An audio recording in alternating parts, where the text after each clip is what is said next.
The distress beacon had been broadcasting for 17 cycles.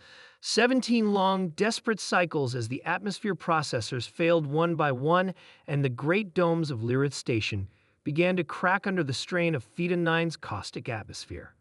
Commander Vex stood at the viewport, his four eyes blinking in sequence as he watched another section of the environmental shield flicker and dim.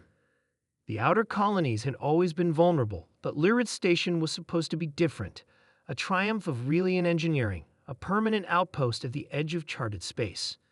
Now it was becoming their tomb. "Any response?" he asked, not turning from the viewport. Officer Trin's tendrils drooped in the universal gesture of defeat. "None, Commander. The Galactic Council acknowledges our distress call, but claims no vessels are within range. The Mercantile Alliance has offered evacuation ships in exchange for mining rights to the entire Theta system." "Vultures," Vex muttered. "And the others?"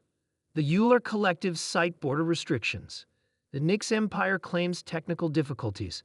The rest haven't bothered to reply." 12,000 Relians faced slow suffocation as the atmospheric processors continued to fail. The station, once pride of their people, had become a slow-motion disaster. The Council's indifference was expected. The Relians had always been considered a minor species, their voice in galactic affairs barely above a whisper. "There is one other message," Trin said hesitantly. It came on an unusual frequency, not standard Council protocols. "Show me," Vex commanded. The holographic display flickered to life. The being on the screen was unfamiliar, bipedal, with exposed skin on much of its face and limbs. Its body was wrapped in what appeared to be fabric rather than the exoskeletons or protective casings of most spacefaring species. "This is Captain Maya Torres of the United Earth ship Horizon *. We've received your distress call and are altering course to provide assistance. Our ETA is 36 hours.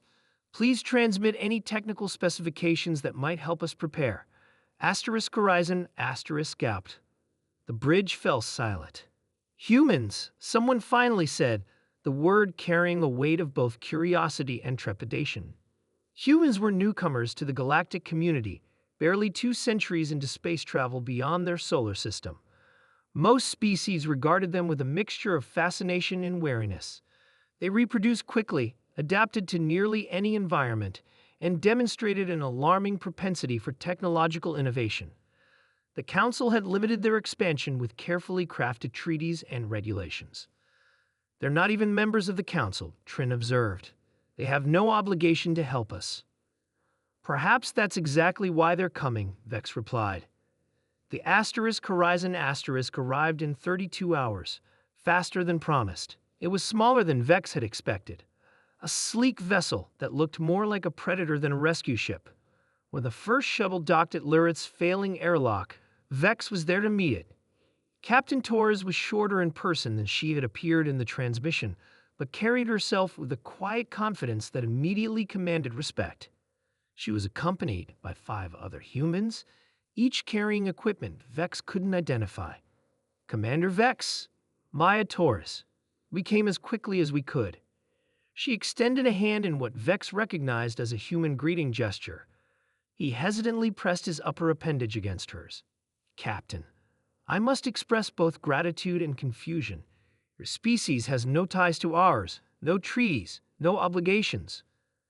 Torres smiled, a gesture that on a human indicated friendliness rather than aggression. Vex reminded himself. Someone needed help. We could provide it. Seems straightforward to me, she gestured to her team. These are our engineers.